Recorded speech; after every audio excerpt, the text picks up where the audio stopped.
MIT OpenDocLab AR Public Space Artist Collective. This initiative includes an exhibition, it includes the symposium, it includes conversations, there are many unfolding throughout these 2 weeks, and workshops, with the idea of not only creating AR, but also allowing or enabling the community to use AR and its affordances for voice and expression. I want to also thank ACT for hosting us, and our funders, AGOG and MacArthur Foundation and Ford Foundation, and Hoverlay, which has been our partner with the technology. My name is Sarah Wallison. I'm the director of the MIT Open Documentary Lab. We study and incubate new forms of documentary storytelling and co-creative practices. In fact, we have a co-creation studio.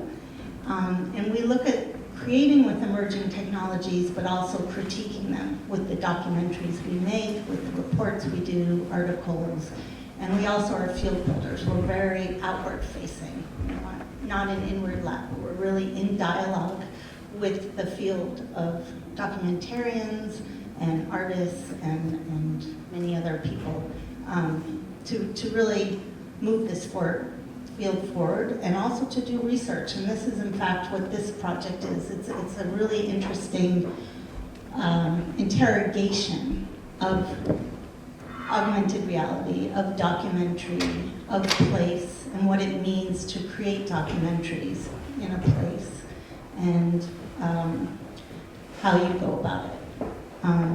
In the documentary field, when we talk about documentary, we don't necessarily mean a film. We mean any kind of story or experience that is based on the real.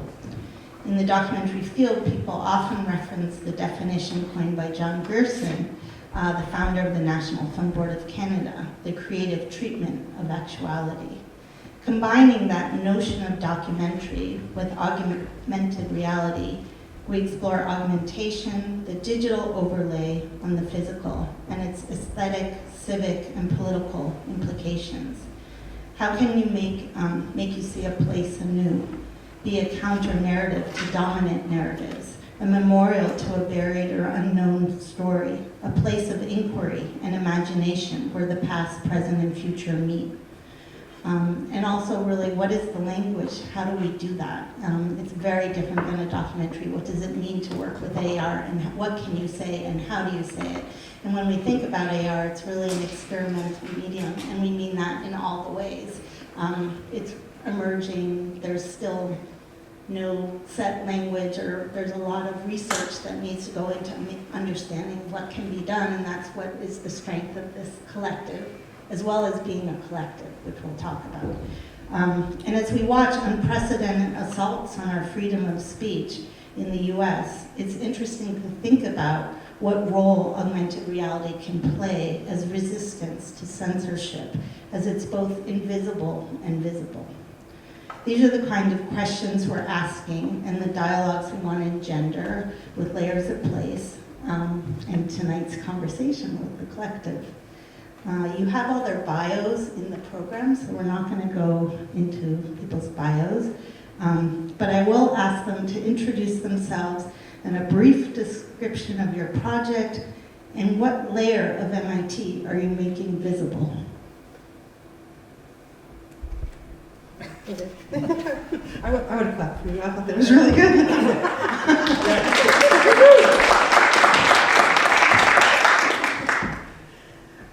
I'm Lori Landay. I'm a professor at Berklee College of Music, teaching new media and virtual, well, I do teach virtual and augmented reality, and visual culture, and also dance and technology.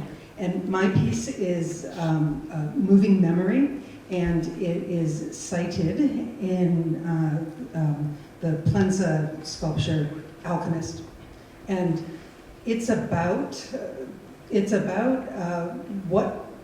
people's practices, and mostly about them taking selfies, which I think is interesting. One of the main things that people want to do, I think it's one of the has become one of the iconic places to be photographed or photograph yourself.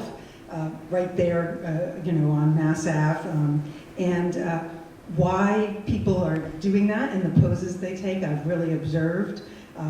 I try not to document people doing it because it seems a little nosy, but in my mind I really have thought about that. And so my piece activates, or attempts to activate the community to maybe do something else, right? To move, and the tagline of it is move inside your mind. I think that sculpture is really interesting in terms of interior and exterior and subjective and objective, and brings those concepts into an interesting collision. So that is what my piece is about. Hello, everybody. I'm working now. Great. This is slightly embarrassing because I'm the only person up here, other than Sarah, who doesn't actually have an artwork in this exhibition. But I am an artist. My name is Halsey Burgund. I am an artist who works a lot with technology, and I'm part of the OpenDocLab. I'm part of this collective. My version of AR is audio AR, and this exhibit is a bit more on the visual side, so I'm not actually a part of it, but I've been a part of helping organize it, so that's why Sarah let me be up here. So it's wonderful to be with all of you folks. But my approach to audio AR is really, my interest in it is because there's just, speaking of what layers I focus on, I tend to do work that collects stories from people about certain places and then allows those stories to be heard in the location where they were meaningful to the person who is telling the story. So it really is a way of kind of diving into individual experiences with place and sort of thinking about how you can, as a listener to other people's recounting stories of a particular place, maybe you can experience that place in a new way that is different from what you have experienced in the past, even if you're extremely familiar with it. So a lot of my work collects people talking about where they are, talking about important aspects, stories about their lives that are related to those spaces, and then taking those and weaving them back together with other people's stories into a sort of growing, evolving tapestry of experience that unfolds over space. So that is why I am here and part of this group. So I will pass along to Megha, who will remain on mic number 3. That's my lucky number. Hi, I'm Meghna Singh. I'm an artist and researcher. I think my work focuses on decolonial expression, be it in academia or my artistic practice. I work at the intersection of art and technology and create a lot of artwork which is shown as site-specific public artwork. A lot of the times highlighting colonial and capitalist legacies in spaces where these things are made invisible. I'm part of the OpenDocLab and part of the AR collective as well. The project that I have collaborated with 2 other artists who are not present, Ms. Hiba Mobitsala, who's the director of the African Fashion Research Institute in Johannesburg, and Simon Wood, is called the Founders Pillars. The Founders Pillars is an AR memorial commemorating or celebrating the lives of the 6 enslaved human beings who were owned by the founder of MIT, William Barton Rogers. And so you see the building with his name, and it just so happened there's 6 pillars, and then we activated those 6 pillars. And we decided to look at African textiles from the 6 different regions of the continent which were most affected by the transatlantic slave trade. And then we create these textile films, or textile visualizations, which are quite playful, and they're inspired by a myth or a story, anecdote, or a contemporary association with these textiles. We can go inside the hall where there are also 6 pillars, and it's much nicer because it's not cold there. But also you can actually see the videos full length. They wouldn't allow us to put any permanent anchors. So with the tours, I actually place 6 prints of textiles which are used as anchors, and then you can watch the full videos. So come along for a tour for the next 10 days. Holding on to the same mic. Hi, I'm Sahar Sajedia. I'm a computational media and performance artist, activist, and theorist, and I'm a fellow at ODL. And my research lies at the intersection of computational art, digital performance, social justice-oriented design, and performance and media theory. And for this exhibition, I created, in collaboration with my colleague Matthew Pradot, an augmented reality artwork called Paperboat. And Paperboat is about the climate crisis and rising sea levels. And it brings attention to the sea levels rising around us, this gradual yet consistent issue that is happening but is not visible to us. It's not in our field of vision.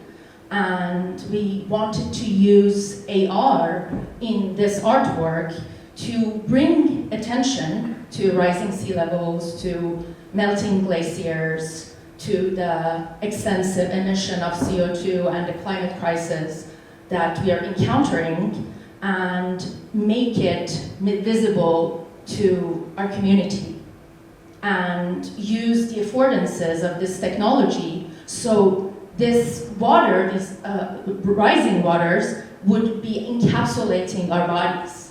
And in a playful and interactive experience, and fun and engaging experience, we would feel the levels of water rising and its impact on our environment and our bodies. Hi, my name is Danny Goldfield, and I'm a photographer. I do a lot of portrait photography, and my project is called One to Infinity. And the idea is that it's somewhat whimsical to photograph someone from the MIT community who's every age, starting with a 1-year-old and a 2-year-old and a 3-year-old. So I've been doing that since the beginning of the semester, and I have 30 people, and I'm hoping to have 100 by after an alumni event, after graduation, like in late May. And doing the project has been an interesting experience, because I was thinking today that I thought of the idea during the pandemic when I was working here at MIT with one of the classes, one of the very few classes that were on campus.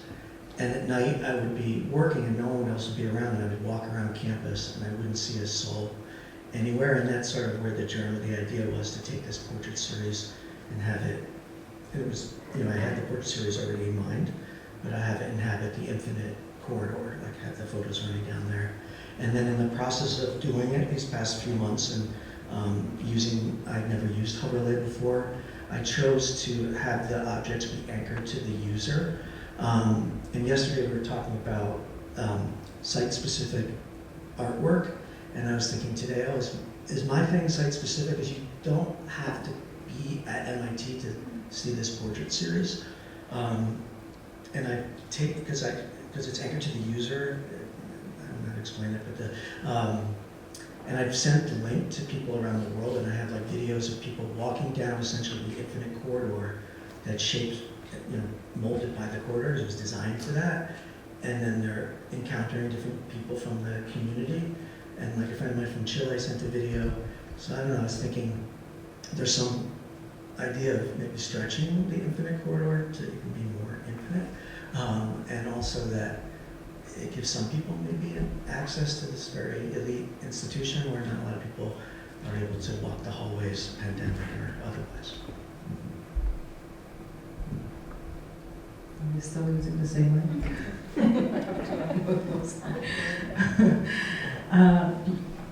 Hi everyone, my name is Rosheen Fernandez. I am a senior co-creation research practitioner here at MIT OpenDocLab. I've been here for quite a while, so it's been a nice home. And also I teach emerging and interactive media at Emerson College, right on the other side of the bridge. My practice is at the center of, at the intersection of art, technology, and social practice or social justice. My projects are generally research-based and community co-created. I create a lot of programming, pedagogical aspect of the work is quite important. So I would say I spend about 80% of my time within the community, and about 20% of that will be the manifestations as an artistic expression that other people could experience. And I create immersive installations. For this exhibition, it's a collaborative work with Nadav and another collaborator of us, Joanna Wright, who's not here with us, unfortunately. So I'll say a little bit about it, and then I'll pass it on to Nadav to say more about the piece. Our project is called Humble Monuments. It's about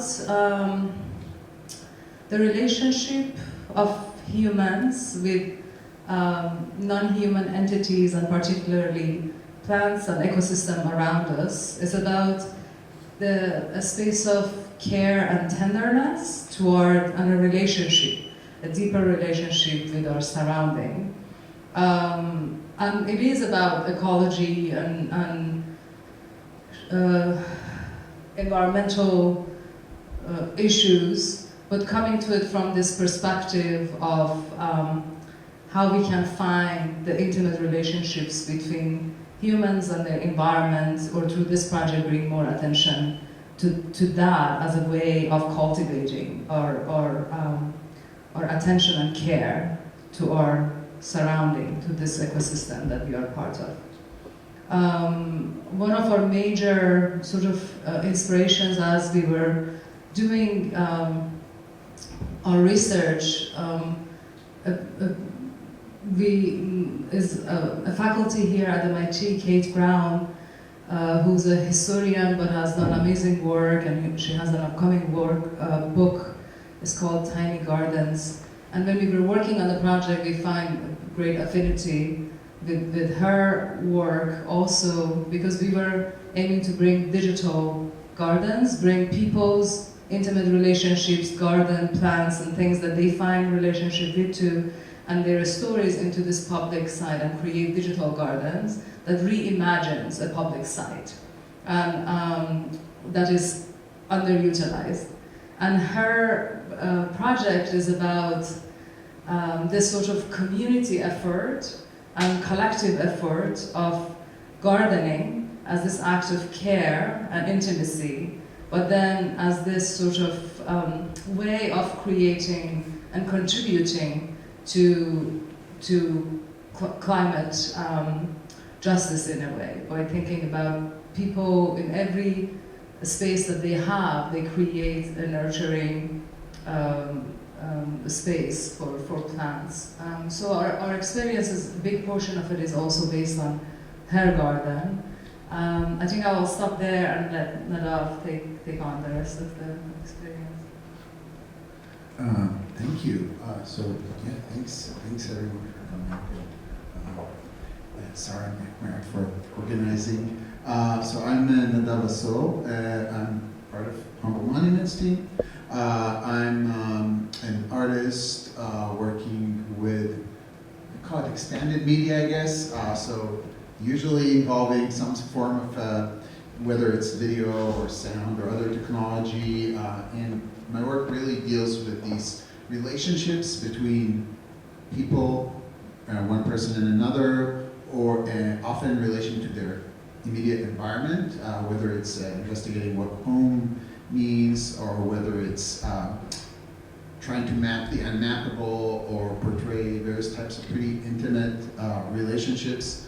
So it's a good fit for what you already heard Rashim describe about this project. I also teach at Connecticut College and run the Emmerman Center for Arts and Technology there, and a former ODL fellow. I will add a little asterisk here, because it's relevant to where we are and to this particular time, that actually the project that I worked on for quite a few years at ODL has just had its New England premiere It's a bit of a drive from here, but not that much. If you fancy a trip to Maine, so Bates College has a new immersive exhibition space, which is incredible. So I recommend that even when our show is not up. It's really something else, right? Because it's basically experiencing VR in real life kind of thing. It's kind of completely projection mapped space with multi-channel sound and so on. And it basically has this feature documentary my collaborator Tutsa Evan and I've worked on for several years in installation format called Chronicle for Fall. So I'll stop the plug there, and get back to this, which is, I think Rasheen covered our project pretty well. I think, sadly, the folks that went on the tour earlier were not able to experience it because we're a little bit, like Sarah mentioned, this is experimental. We're really pushing the boundaries of what the technical platform we're using can do. Because we're trying to create this very immersive space that's comprised of scans and models and conversations and videos and all those elements. But hopefully this will be available for you to experience in coming weeks. And the caveat is that it worked yesterday. There we go, yeah. So that's how emerging media is, yeah. Yeah, that's the challenge of AR. In fact, I want to get into that. So, you've been working with it for a while now. We know it's been quite an effort and a lot of work. And maybe you could tell these stories with other technologies. So why are you working with AR? And how would you define it? How do you think about AR and why? Today we had this conversation about Michael and Simon's work about magic realism, that the way they applied it in their work. And I was thinking that AR as a tool is a tool for creating magic realism. It basically helps us create and exhibit this other layer, this other magical layer on the foundation of reality, on a setting of reality. And for our project specifically, I think the magic that we were trying to create and present was this very kind of DIY look, black and white paper texture environment of a man and a paper boat. And your mission, basically, as a passerby, as a participant, is to save the man. And so we wanted to take advantage of affordances of this technology, of this magical layer that it can create in different times, in different spaces, and also the fact that using this technology, our whole body can be encapsulated, as I mentioned, by this other layer of reality. And so this is the reason that we wanted to use this and use the specific affordances that this technology has to offer that helps us move in time the issue that we face with climate crisis, what we can't see.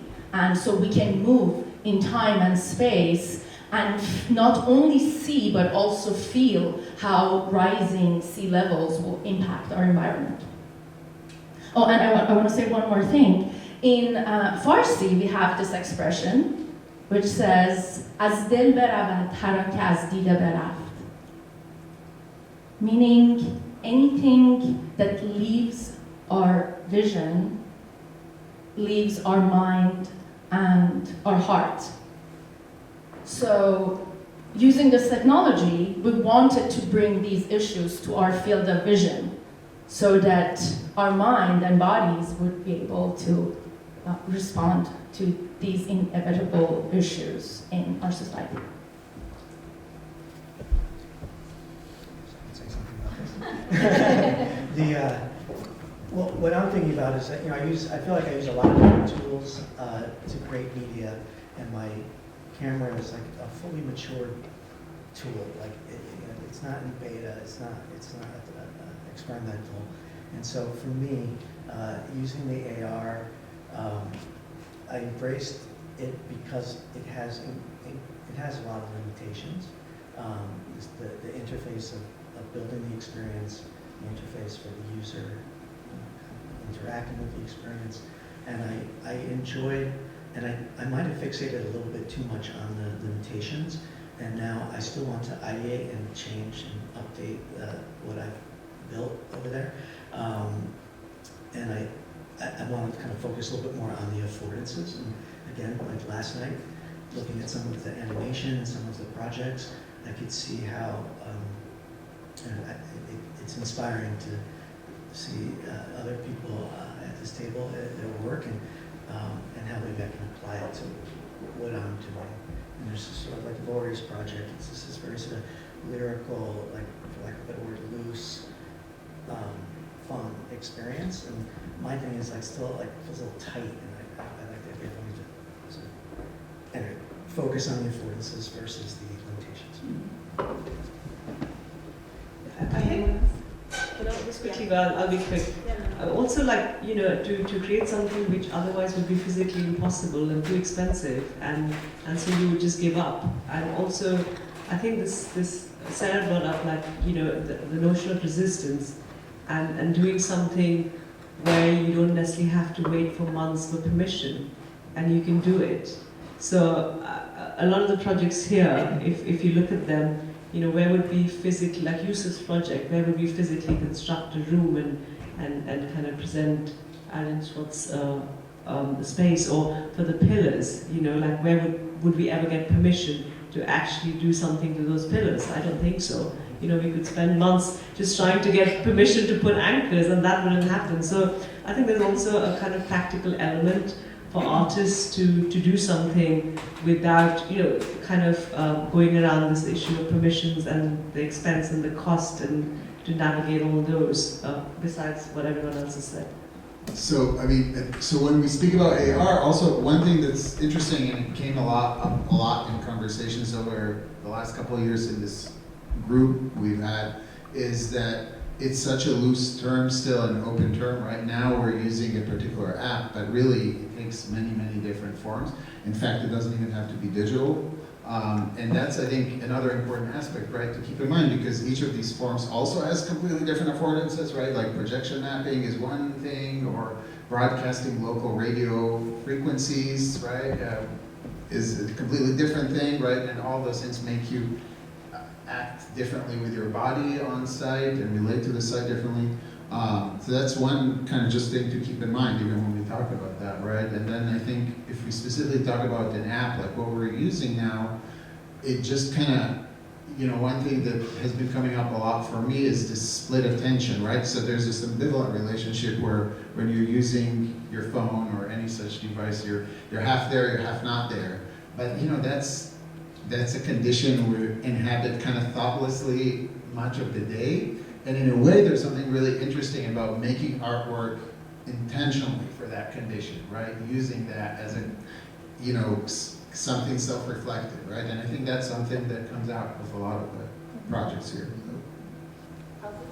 Yeah, thanks. So if you remember, I do audio AR. So for me, I really dive into AR because it enables me to compose music in a totally different way. Music is a temporal artwork, an art form. It has a beginning, middle, and end typically, and you sort of press play, and then the thing plays, or people perform it, or whatever. But for me, when I use geolocated audio AR, I'm able to place musical parts within a landscape, and then the way those parts unfold over time is based on how people wander through those different parts, how people wander through the different sections of the music, and therefore it kind of unfolds over space instead of over time. Of course, it's unfolding over time as well, but it's really, for me, giving me this really interesting way of approaching a piece of music, and how a piece of music can be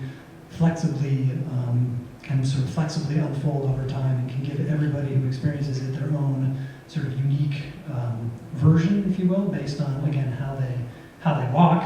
You know, Dada was talking about, you know, your body is a big part of this, like how your body behaves within the space that the piece is available in, and that, again, for me, was very, very sort of freeing from a compositional standpoint, and nerve-wracking, because you don't know how people are going to walk, so you don't know what's going to come out necessarily. But that's been a big inspiration for me. Anyone else? Lori, and then Rishi. In my piece, in terms of thinking about the challenges, one of the things that I wanted very much to be able to do is have people take selfies. But you can only use the back-facing camera, not the front-facing camera.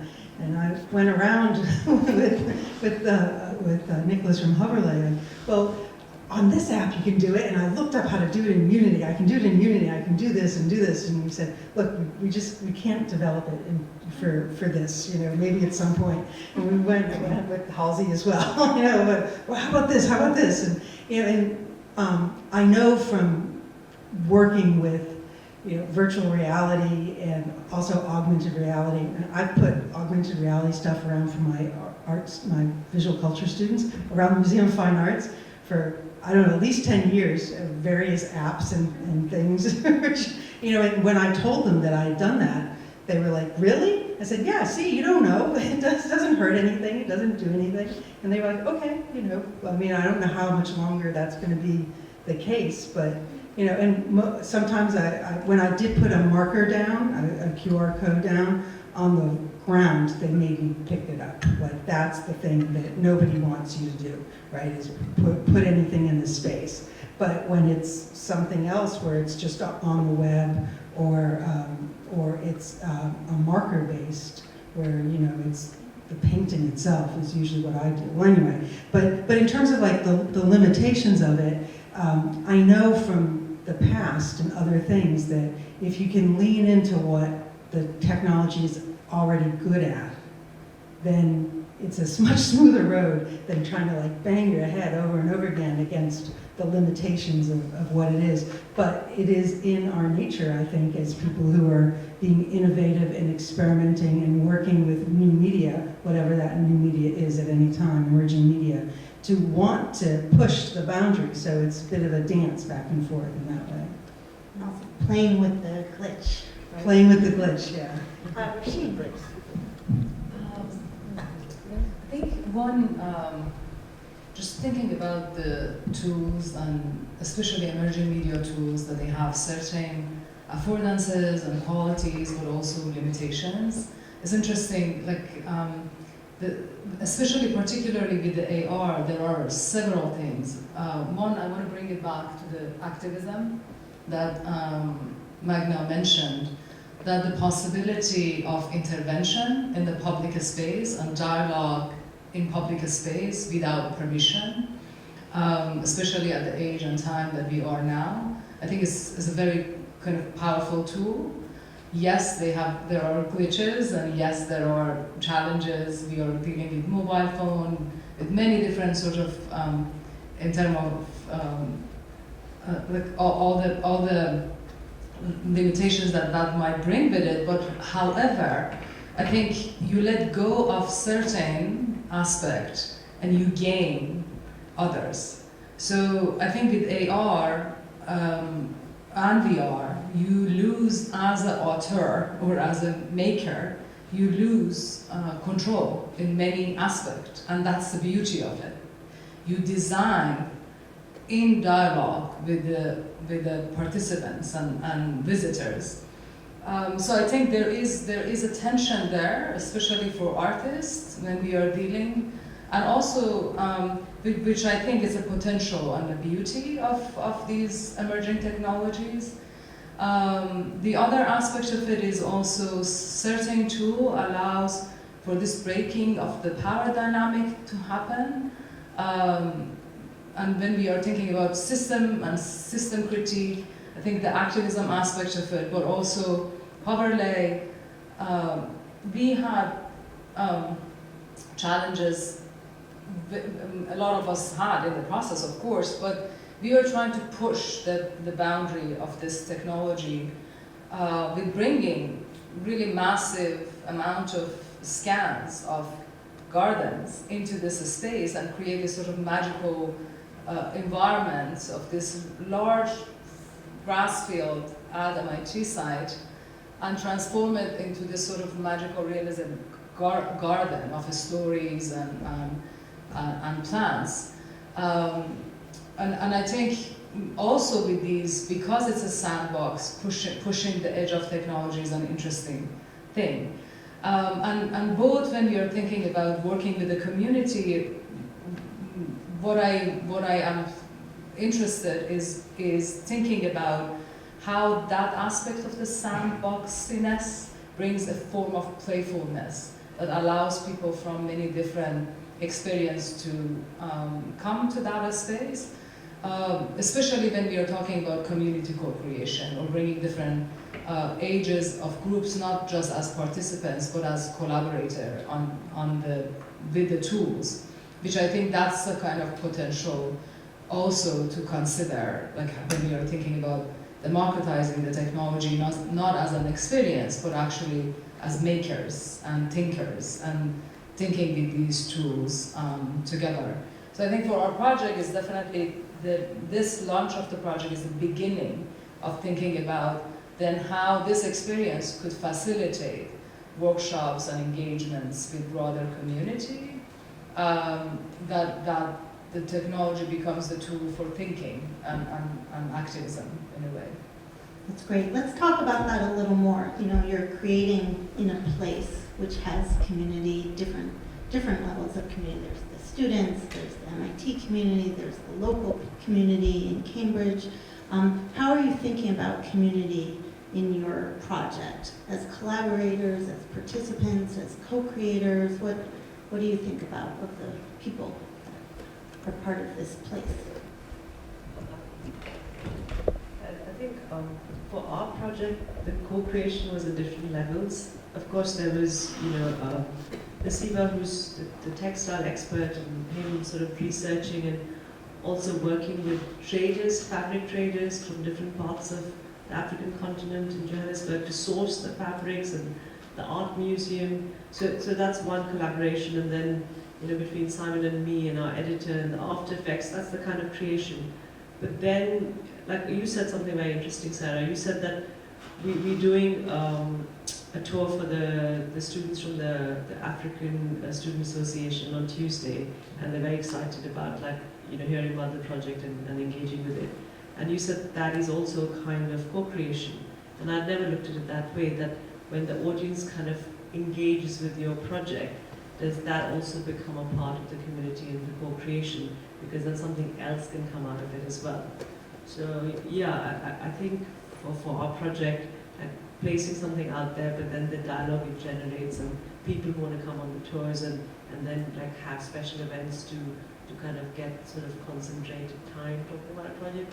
That's the kind of co-creation. Yeah, like co-creating the dialogue, because so much of this is about engendering dialogues and discussions about the place you're in, and being able to do that with a community is another type of co-creation after, kind of what also Rasheen was saying, the project's launched, but then there's a whole nother level of co-creation that happens. Yes, the co-creation on dialogue, that's a good term. I work with a couple of different mechanical engineering courses here at MIT, and so to do the outreach for my project, I've looked through the calendar of events, and as an example of a co-creative chain of events, a student who I work with, because I don't like to necessarily go alone to events, because it's good to have two people to present the idea. But there was an event, this woman named Jennifer, who works in the health building, the medical building, MIT Medical. She runs numerous events for different communities, sub-communities here, and one of them is partners and spouses of recently hired MIT employees. And so I showed up at this coffee with these folks, and was lucky enough that they let me present the idea that I'm looking for people of all these different ages. And so this one mom had her child named Nathan, who was 3, and they came by my studio, which is in building 3. And to that point, I'd been lighting the portraits without blasting my lights. But then he was dancing and moving and so active that I turned up the lights so I could have a faster shutter speed and freeze his action.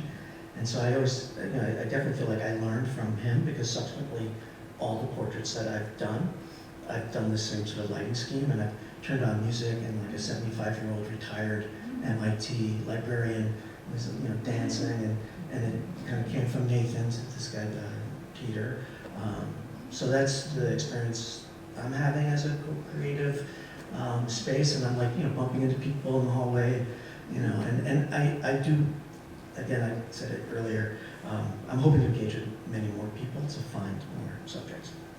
We had an interesting experience with this project because it really is, right, what we were very interested in, literally grassroots, right? So starting from these lawns that we saw everywhere, and then okay, what is the counter to that? Where do the MIT community do their tiny gardens, right? Where do these things exist? And we're actively looking for those communities here. And we had this kind of almost inverse experience because we couldn't find them, which was very interesting, right? We found virtual versions, right? We found websites devoted to community gardens, and then we tried reaching out to people, had, emails would bounce back or would get no reply, and then we went out to a site, and that was a very kind of important experience for kind of generating the project we ended up with, which is the site of the most developed website that seemed, you had these happy people on it, growing their vegetables and all that, and then it was marked on the map. There's a really nice map of these kind of pocket gardens in MIT. We went there, and it's a parking lot. It's a strip of asphalt behind a multi-level parking lot in the back of the computer science building. So that was really interesting because from there we started looking through the cracks and where can we find those people? We ended up with Kate Brown that does know some people that do that around here, right? So it was this kind of full circle thing, right? So we're hoping to follow up with some of those folks. Making them visible. You've all been working with AR for a while now, and you've worked on other projects with AR.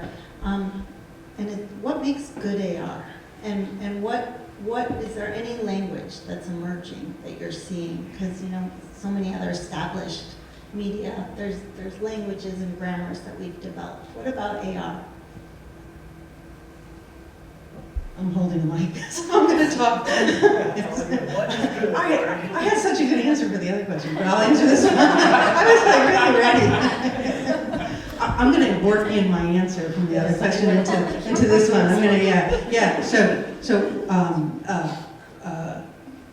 Magna has been using the word activate, which I think is, or activation, which I think is an awesome word for this. And when I got to Alchemist today, before the tour, there were 2 kids with a parent, and the parent was trying to take pictures of the kids, but the kids were doing the thing that the kids always do at that sculpture, which you can guess, climb on it, even though there's a sign that says, do not climb on the sculpture. And I've noticed this because I spent a lot of time at that sculpture. One of the first things I ever did when I got my first 360-degree camera was go and stand in that sculpture. It was long before I was doing anything other than doing guest lecture every now and then over here, But I was like, oh, I know what I want to do. I'm going in that, and just watching people do that and take selfies, and the adults want to take selfies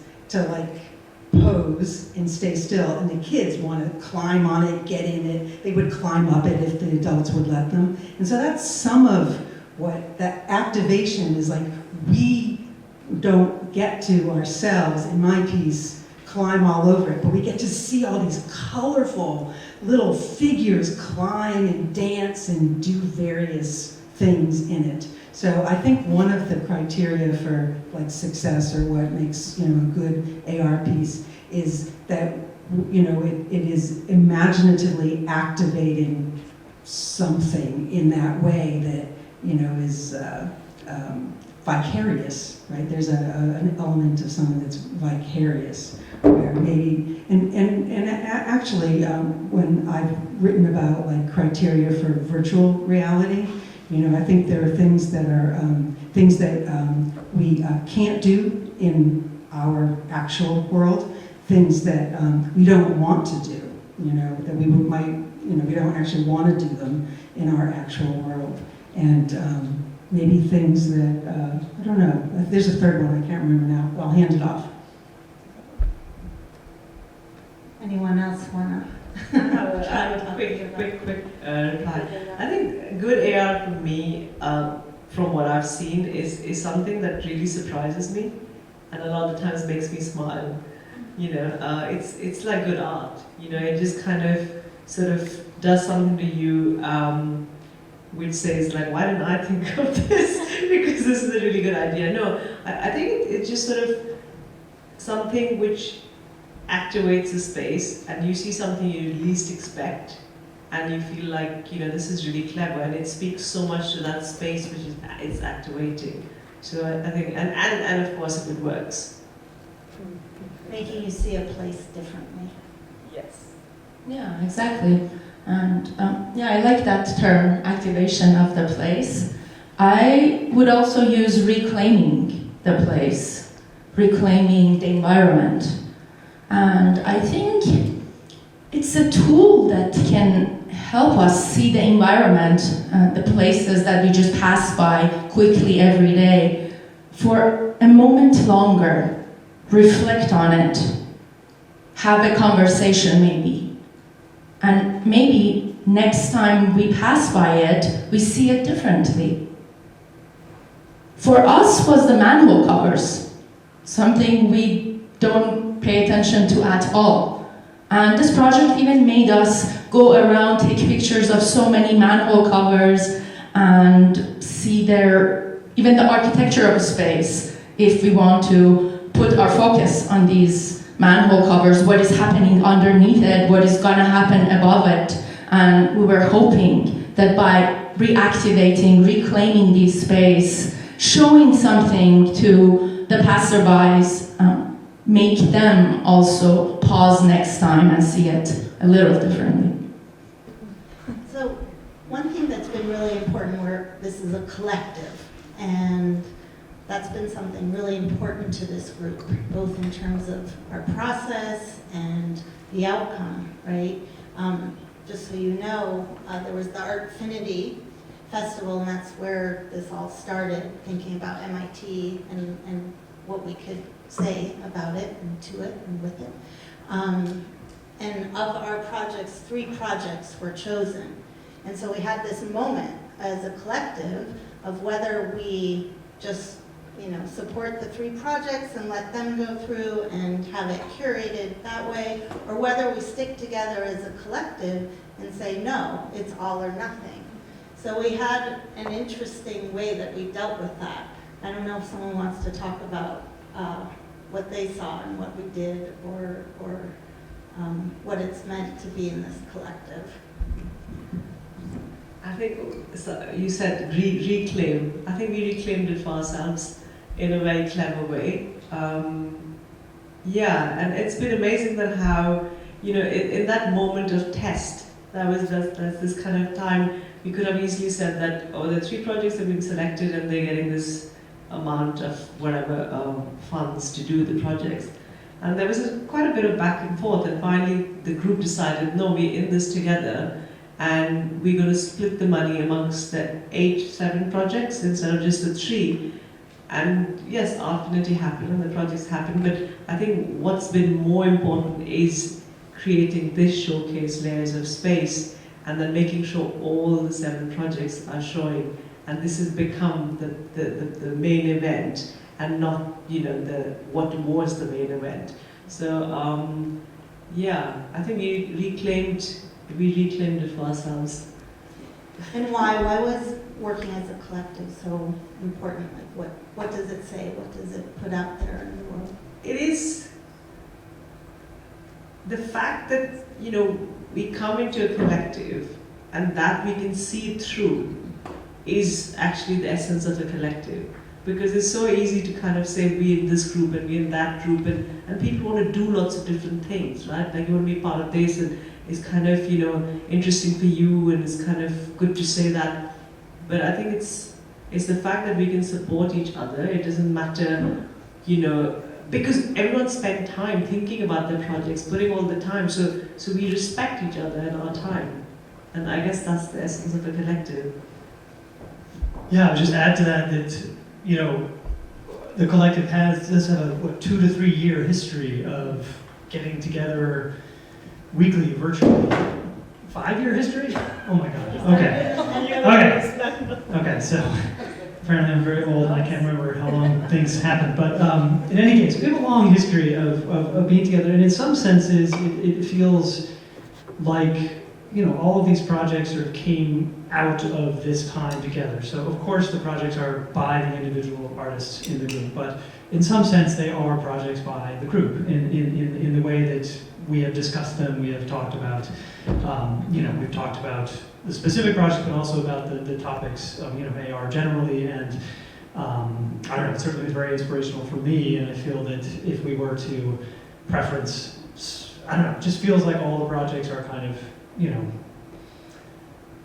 collectively made in a certain percentage of them. So that felt like it really needed to stay that way. Yeah, thank you, Halsey. That's what I wanted to sort of mention, that the history of the group, and also like the fact that this group is beyond us. We have people here in the group. We have people all around the world. And I think that's the beauty of it, that it's been a community that it's been in flux. There are some people that we've been constant, and there are people that they came and went, but their thoughts, their ideas, their generative, you know, mind stays with this group. And I definitely feel this is not about like our, you know, individual work, and this exhibition is just an opportunity to bring some of that thinking process that we all put forward so many hours.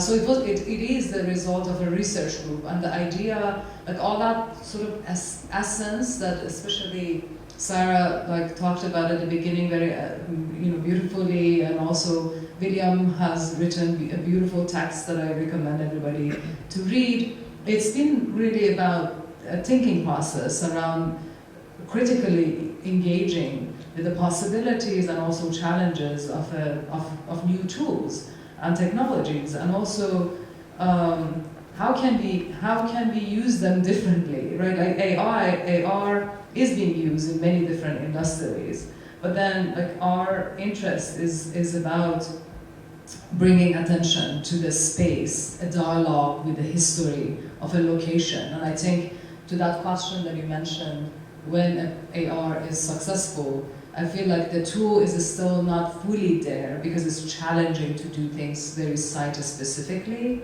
But I think the power of AR is in the dialogue with the history and the current space that we are dealing with. And that's why we call this collective or this project's layers of place, because it's very much about revealing and upholding, going to the past and going to the future, looking at the present, like all of that sort of collapse of time and concepts. And so it's definitely a great acknowledgement. The Artfinity was an incredible opportunity. It was like a group last year applying together, and I think it's also it is also kind of like about that space of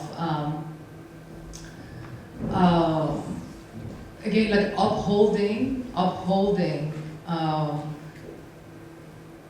the mission and the vision and the conceptual framework, rather than thinking about single individual pieces. Because I can, many times talked about it, like what would be the next iteration? Maybe it would be open and many other people could join. Maybe the past fellows could come and bring works. So it's really about that sort of openness and that space of organic, thinking and criticality, I think.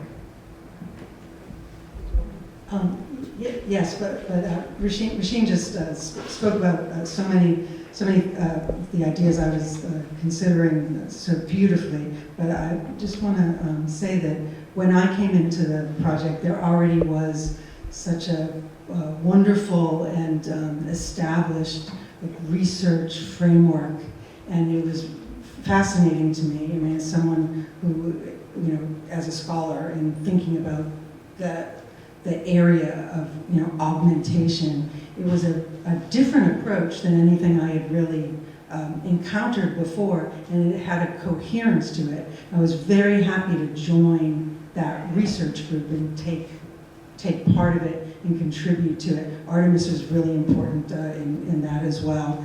And just, you know, thinking about it from a way that combines, you know, creative practice, artistic practice, the technology and the research, you know, the theory, all together, I found to be a really wonderful thing. And that, to me, that's what the collective is about, rather than our individual projects, which are like gestures towards something, I think. So. Quickly. What Sarah mentioned at the beginning, the little incident or decision that as a collective we had to make, for me was a key moment. So it was this really interesting little psychological game that Sarah and I think Rasheen and Halsey played on us. That that when three of the projects were chosen for Artfinity, then they asked us whether, and there was some funding for it, whether, and they didn't tell us who got it, and said, would you like to have this money be divided between you, if you got it, between the ones who were accepted into this exhibition, or you still want to keep the collective and divide it between everyone, and then we push through and make it happen as a collective. And it was very little money. The stakes were high. The projects that we're in had to produce, so it was definitely, it was an interesting moment. Absolutely, and that just made it feel more like a collective to me, because everybody voted for staying as a collective. It doesn't matter if we are showing our work or not. We started it together, and we want to show and produce and create together as a community. And we did it, and we got more funds thanks to Sarah, who's been doing an amazing job guiding this ship forward. And yeah, that was a moment. That was the moment I felt this camaraderie from everyone in the collective. And we all started at a different time. So I want to say this too. This is a group that met via Zoom, via this technology, which is glitchy as well. And everybody joined at a different time from different cohorts, and we live in different places. And somehow we came together, we supported each other. You know, the activism that was accepted by the institution versus the activism that was not accepted, and we just supported each other all the way. And I think this is how you make community. Yeah, I will say this group has been amazing and just so committed and resourceful and talent, you know, so much talent in making this come through, because really it was first just 3 projects, and then we all said we're going to do it anyway, you know? We're not going to be curated out of this, we're just going to do our own, and this is what this is. So, you know, it was a collective decision, collective work. It was really impressive to watch how everyone came together and sort of what happens when there's adversity. We either come together or separate, and we all rallied. So it was really great. I want to open it up to the floor. If people have any questions, you can raise your hand and we'll bring a mic to you. I am really, first of all, so impressed by the experience today. It was really wonderful to witness, and clearly community is a really big part of all of your work. And when I think about the AR experience, I actually think of being like a performance, like the performativity of it all. And I'm curious if you've thought about the gesture of being an AR and someone from the outside looking at everyone else, gesturing, moving, going around it, and wanting to be part of that. And on the flip side, they're also not part of it. So like kind of that dichotomy that happens naturally with AR. And I guess like part two of that question is with performance automatically comes, as someone that I also do performance art, it becomes this like natural want to document the performance.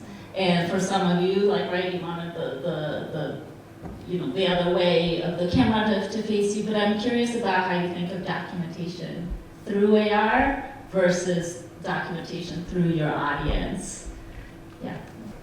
So I think what's very interesting for me, and it's a great question, the idea of documentation with AR, is the fact that I can look at someone looking at their phone to see the AR, and then what happens in the AR is you still see the people. So that idea of making visible the invisible, it's not just, a kind of, it's a tapestry, but with human beings immersed and woven in that tapestry. And that's quite amazing. And then you look at the documentation and you're like, oh wow, they're almost like ghostly figures, or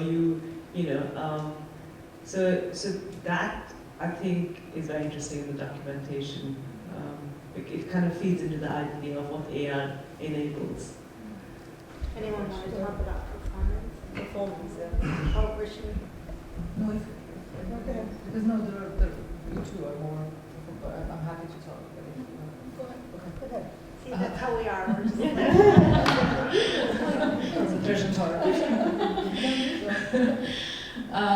it's a great question, because I think again, that's one of the things that it draws me to to this form of technology, because we are forced not to be the audience anymore and sit back and be comfortable with the space that we are, and just have this sort of like an outward look.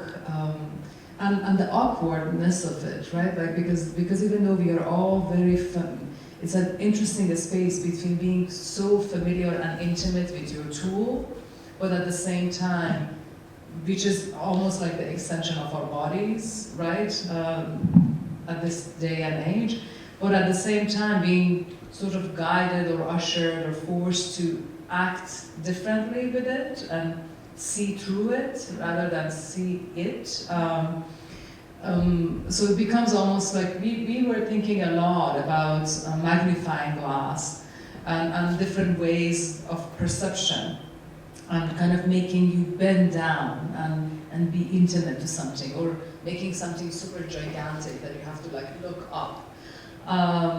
So I think, and in my own practice, I consider the visitor's witness. So I really am mindful of us witnessing other people witnessing the experience. And that, for me, is a very beautiful space, that it's both intimate and awkward. There is so much layers in that relationship that is happening within that space. And I think every project is different based on their concept, and some can be designed like very much around that aspect of it, that I think it can be quite powerful and beautiful. And what you mentioned in terms of dance and bodies and gestures and movements within the space allows us to create a different form of memory of that space.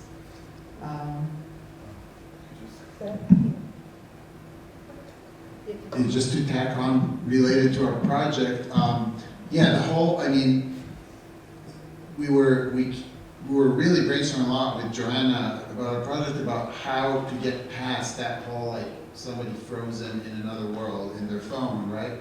And we kind of together arrived at this thing that really, and I think that's what separates, right? You have the XR spectrum, right? Where you have like VR at one end, which is like replacing this world with a completely different world, and then all the other forms of augmentation. We're really interested in how do you emphasize this connection to a particular site, right? And we were talking about this image of, kids, we all happen to also be parents, and kids, you take your kid to this like nature exploration workshop or any of these kinds of like, and they're just like, they're all over the place, right? They're like crawling, they're up the walls, they're like looking at things, and that's really and there's something infectious about that, right? So it's also, you're not seeing what they're seeing, but you're seeing them exploring, right?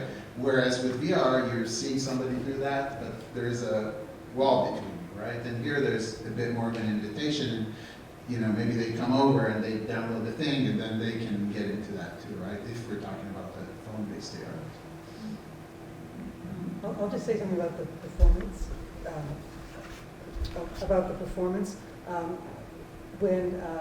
When I was, when I made the list of the movements to do the motion capture, right, the immersion lab, one of the things that you can see are the dancers holding up their phones, taking selfies, taking photographs of other people, right, and taking photographs of their phones. And so that was the idea of it, was this is one of the things that you can do. And so we tried to really think through how to choreograph that, how to perform that, to encourage the participants, the visitors, but to encourage the participants to participate and do that kind of thing, and make the idea of taking photographs and then to post. And there's a hashtag there, an idea of posting on social media. Why would people want to do that? Is it something you want to keep private? Is it something to share publicly? And is that part of the community? Is that an extension of the community? Is social media something that becomes an extension of it, and a way to share in this kind of way where people who aren't physically located, co-located, that sort of thing. So I think that's a really interesting part of it. I can say something quick. So it's an amazing question. I think it's very relevant, and we all had to reflect on the elements of interactivity and performativity that this specific tool is introducing to our artwork environment, to communities. Again, in our work, the way the body encapsulates the water encapsulates your body, does this performance on you that not only you interact with it, but you start feeling that you are getting suffocated by water rising.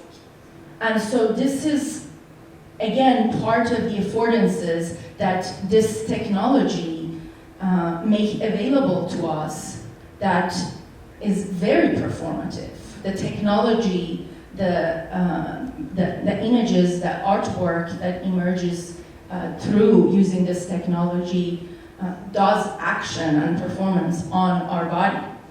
And also watching other people's, as Rasheen mentioned, witnessing others' interaction. It reminds me really of the dancing together alone events. It just, from the outside, everybody looks nuts. But when you're inside it, you're experiencing something together while you are going through your own personal experience, a kind of one-person theater pieces. And I think, and a lot of the time, because the technology is modular, you can experience it in different ways. So our work, and all of our works, I want to mention that are works in progress. This is not the product, this is, this slice of everyone's work that we're witnessing today. And so we are planning to have this work be implemented in different places at different times. And so there is definitely this layer of performativity that breaks the boundaries of space and time and make us even see ourselves through it, layers and layers. You see people taking selfies, and then now you watch people taking selfies through this device, this technology, and then it makes you reflect about these new gestures that your body is taking beyond this interaction with this specific technology, this toolkit that makes you interact with the space around you in a different way. There was another question. Can I add one more thing? Okay, one more question. Hi, everybody.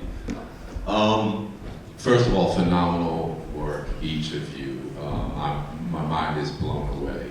I have 100 follow-up questions for each of you, and 100 more questions after that. But while I can ask one question to all of you here, I want to say, I look at you all as like trailblazers in this work, and you've kind of like opened up a whole new like space to me on top of the actual physical space.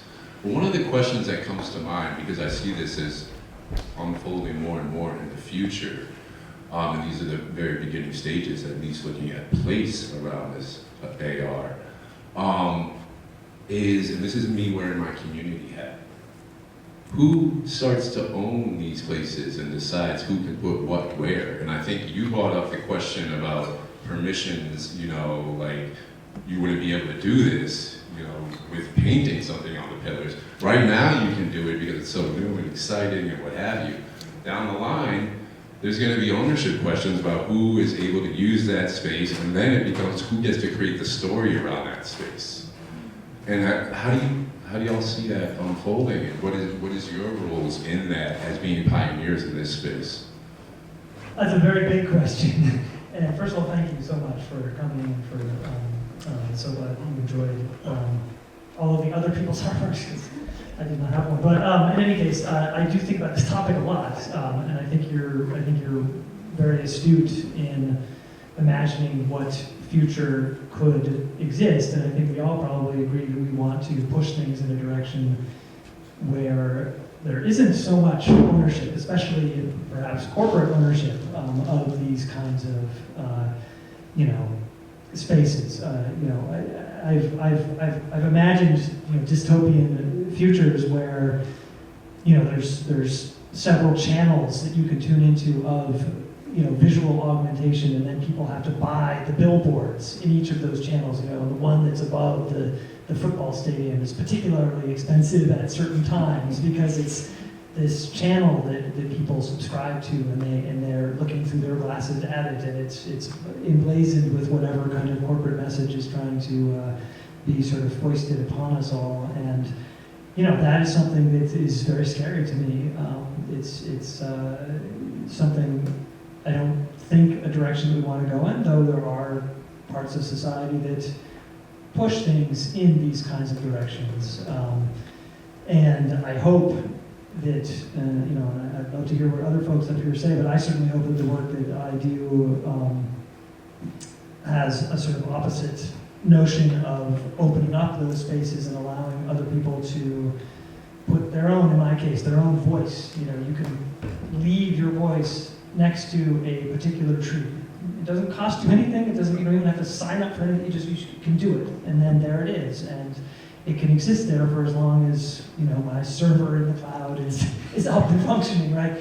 And that is an openness, and we are the OpenDocLab. I mean, that's a very big part of what we all do, and I hope that our artistic interventions and reclamations do push us in a direction that isn't that dystopian fear that I have. But I think you're absolutely right that that's something we need to think about now, and maybe we'll have a better chance heading it off than trying to undo it if it does actually happen. But I'd love to hear everybody else. Yes, please. Yeah, and to add to that, we've talked about this a lot in our group, and there's not only the intervention of what you see, but it's the technology you're using, right? So Halsey, for instance, when he talks about people leaving their comments in the space, he created his own map, right? And he owns it. And so Open source.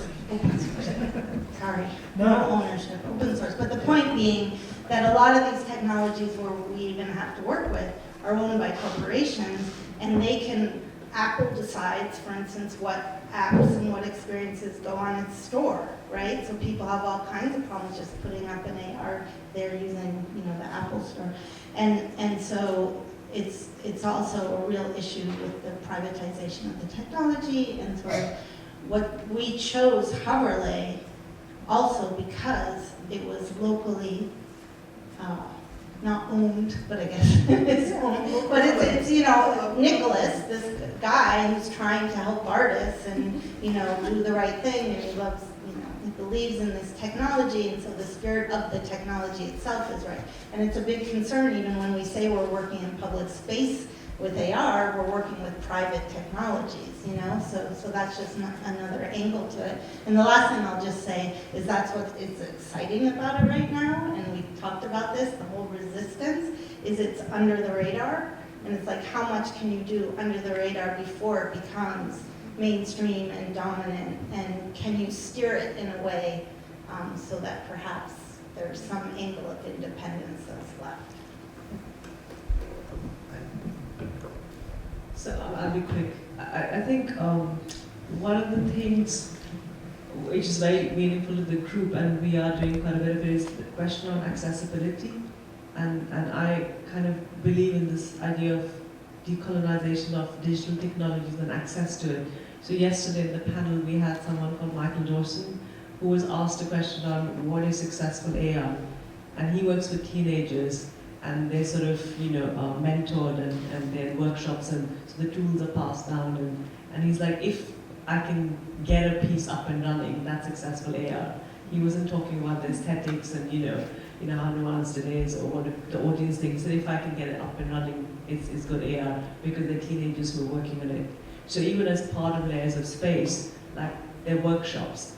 And so for instance, Sahar is working with him because he's got a group of teenagers who are making a new AR piece. So I think it's about kind of opening up the door to the next generation. And so kind of passing the baton, you know, and it's very important to kind of have these workshops and pass on the tools and kind of make things accessible, because it's not just for us, you know, who does it next? I have a hard time speculating about making assumptions about the future, but I can say that at one point we were having a discussion on the group chat where someone suggested that we make our own app. And I think I was the one who offered up all of the sort of barriers, which is like all the things you need to deal with the Apple Store and the Google App Store, and then even like, does that mean we have to incorporate, and like who owns it, and intellectual property, and it's like, so there's all these issues, you know, that Nicholas handled for us.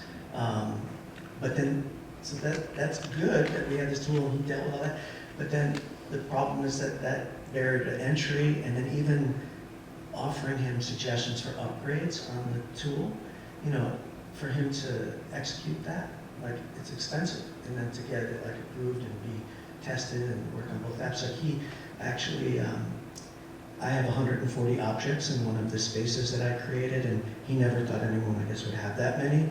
So when you would scroll down in the interface where there's a list of objects, your viewer screen would like go, you basically couldn't see what you were adjusting. And then he made a staged like version for me, and I'm sort of, you know, happy that my misuse or unintended use, he says now that, you know, because now you can search through the objects without having to scroll. There used to not even be like a search. So the relationship with Nicholas is good because there's been an improvement that hopefully eventually will be live on the app that you download from the App Store. So I just wanted to circle back to what was mentioned about the many conversations we had in the group about this, because it's a big subject, especially if you think about like project into a future where there are more of these ubiquitous wearable devices and so on, and this stuff is experimental with more than like some weird artists. And we talked about this idea of protocols, right? That's what the internet, the web, right, is based on, right? Is protocols are not dependent on technology, right? And the whole point of protocols is there this agreement, right? There is this social contract, really. They're not I think, a legal contract per se, right? Because they exist globally, right? But basically, we can't all load the same web pages if every country decides to serve up web pages differently, right? So that was kind of the conversation around AR, that basically there needs to be some kind of protocol, which is interesting because it ties the virtual to the physical, right? Which are two very different realms. But I think that's a really interesting place to think about, right? How do you establish kind of rules of conduct, or even propose something that big companies can sign on to, or, you know, things like that. I know that goes very much against where the sadly physical world is going these days, but maybe it's something that's worth thinking about, especially in terms of looking at Yusuf's work, right, and what Darren Swartz kind of stood for. There were like 3-4 questions. Maybe we could hear them all and then respond because there were 4 hands. Yeah. Should we- Yeah, maybe if we hear all of the questions and then we could respond to, because I'm curious what you're thinking. I saw hands everywhere. Sure, I can. This might be sort of somewhat of a half-baked thought, but it was a kind of a meditation I had while experiencing some of the work. I was just thinking about how I wanted to touch the things I was seeing, but they're not touchable. And then my mind went to ghosts, and then my mind went to what I think is more interesting is sort of like, perhaps in some cases these works are describing somewhat of a sacred space where you're asked to connect with something unearthly. And I think that maybe it's something special around what augmented reality does is this, yeah, maybe there's a connection to the sacred. Beautiful. Thank you for sharing that. No, please, like I think people want, because there were hands. Maybe Yeah. maybe Just that's have it in a booth. No, okay. How about, there was a hand there. Any other questions? There you go.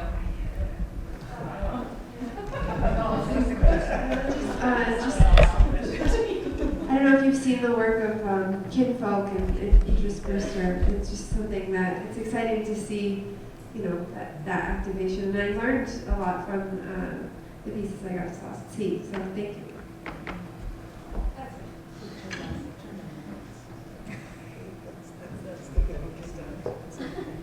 Okay, I don't have a mic anymore, but that's okay. Here you go. All right, well, thank you so much for joining us, and thank you all for your amazing work and companionship and collective. And thank you, Sarah. Thank you.